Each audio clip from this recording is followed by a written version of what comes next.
Greetings everyone and welcome back to 365 Days of Prog. Today we're going to be reviewing the album Krásná Hora by the band Blank Manuscript. Hi, my name's Naomi. I'm an avid progressive rock fan, but I'm a long ways from knowing all the prog albums out there. But this year, I'm gonna give it a try.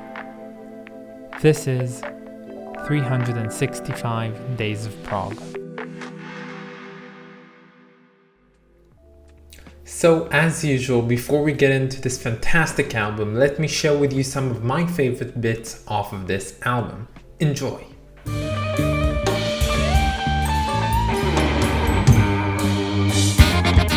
Experiencing the distance between.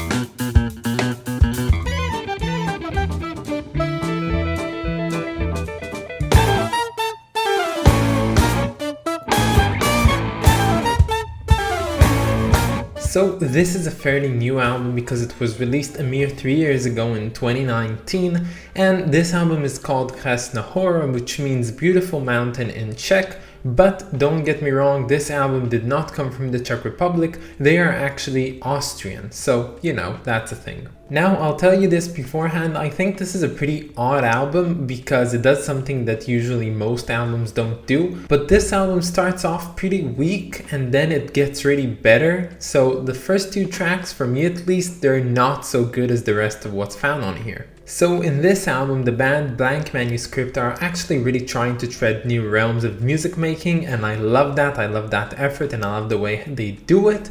And I think that they really find a lot of things which are pretty experimental, but also at the same time very accessible to a lot of the people who like progressive music, and dare I even say to a lot of people who are not so familiar with progressive music. So yeah, they kind of found that sweet spot of still being a progressive rock band, really symphonic prog, and still being very up to date and relevant in modern times. And I love the fact that it is the way it is because it goes to prove just how relevant prog can still be in these days, and it's not a genre dead and gone from this world. It can still be made and can still be such a banger that a lot of people would still love and listen to.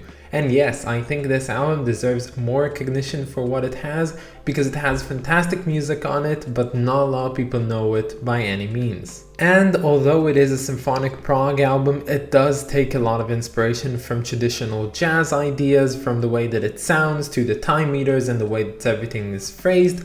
I like the way they do it because the music on here, as I said, is experimental and complex, and a lot of that is because of the pure jazz inspirations found on here. And this is, above all else, a concept album. Now, the concept of this album is basically the, let's say, conflict between community and isolation through the eyes of a human's earthly life cycle, which is from birth until death. Now, that is overall a pretty hefty subject to talk about, but I think this album does a fine job at getting it through, and each song really represents one stage of one's life, from birth to childhood to, adolescence to getting, older and marrying someone and being with them, or actually being without them. I think that's a lot of the gist of it. And of course, coming to the end and going away. And when it comes to the music on here, I think it's masterfully played. I think all of the players on here are really good at what they do, and they play fantastically. If I had to say, I'd say that this is a guitar-driven album, but this is also an exception because there's a lot of guitars in use. It's not just one sound of one specific guitar. There's a lot of inspiration coming off of every single direction in this album, and I think they do a great job at making some really memorable pieces. And yeah, some memorable players on here are Jacob Eistleitner with his flute and the methodical playing of Jacob Sigel on the drums, basically all of the 7 keyboards that Dominic Wallner is playing on here, and the bass playing by Elfon Wolmuth, who plays the bass fantastically, but more surprisingly he plays the bottles on here, like genuine bottles, real bottles. Just go and listen to the track Silent Departure and you'll see what I mean, because this is pretty extravagant. Now I am kind of praising this album, but I do have a slight grudge with it, and that is the vocals found on here, specifically the lead vocals on the songs. I think that there are multiple people actually singing on this album, and due to the fact that 4 people are credited for being on vocals in this album, I couldn't really tell who's singing when.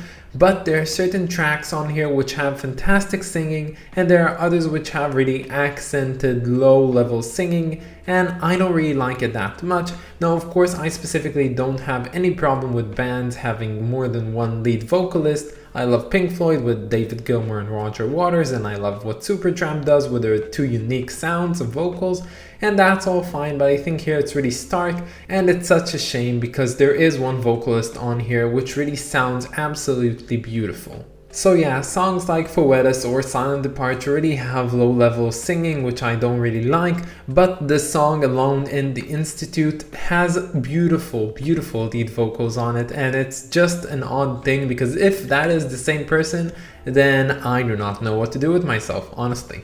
And my favorite track off this album has to go to Pressure of Pride. That song is so good, so jazzy, so experimental, so like out of this world in some way, but it sounds so fucking good. I'm sorry for saying that word, but it is pretty good. I highly recommend that you just go ahead and listen to it. You don't have to listen to the entire album, although it is recommended by me, but that specific song is so cool and so unique that I highly advise everyone on here just go ahead and give that song a listen. And overall, I have to admit that this album was a wonderful surprise for me. I was not expecting it. For some reason, I saw that this album was not overly rated in any way, and I believed it to be, you know, mediocre in some way, but this was a pleasant surprise nonetheless. And honestly, I couldn't tell that it had 1 hour of runtime. Like, it flew by so quickly. I had a lot of fun listening to each and every track on it, and when it ended, I was like, oh, it's over? Okay.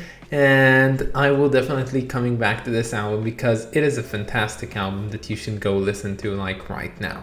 So moving on to the cover, I'm gonna say it, this is my favorite cover on this list so far. Like, I want to buy this album on vinyl just so I can actually hang it on the wall and display it to everyone that comes to my house because it looks so good. And I love how the concept of this album is represented in the cover because you basically have a representation of village people who community is very, very strict and highly appreciated within them. But if you look closely, you can see that there's also a lingering sense of isolation because no one is actually interacting with one another. Everyone is alone by themselves in this big group of people. And the artistic choice of making this album a black and white cover is just fantastic because I think it really does take you in and make you focus on the details more than the color would actually take you out. And I also love the fact that they chose not to put the band name or the album name on here because I think all of that would just drive out the meaning of this album and the main point of focus would be elsewhere. Honestly, the only thing I would have done differently on this cover is actually continue on the rows of people on the back of the cover, so at the top of it. I think it's just really odd that it ends in this line at the top. I think that if it had more people, it would have felt more, you know, full and extended in a way that is fitting for this kind of drawing. But overall, this is a cover done fantastically. I love it so much, and there's a good chance I'm gonna try and buy this record just so I can see this cover in my own collection. So when it comes to the rating of this album, I'd have to give this one an 8 out of 10. Now I know I've sweet talked it a lot and that's okay, but as I said in the beginning, this album starts off weak with 2 tracks which I believe to be either weak or forgettable in some way. So I have to account for that, and that is why this album receives an 8 out of 10. But still, as I said, after that, this is a fantastic album. But that is about it, guys. I hope that you enjoyed this video, and stay tuned for tomorrow because we're gonna be listening to Peace by the band Zingale. Now, it's a very special album, and I'm gonna have something really interesting in that one, in which I'm gonna interview some of the band members on that album. Yes, I know, it's very exciting, and I'm really looking forward to it. So hopefully you'll join me tomorrow when we do that. But that's about it, guys. I hope that you enjoyed this one. I'll catch you all tomorrow. Bye bye, guys.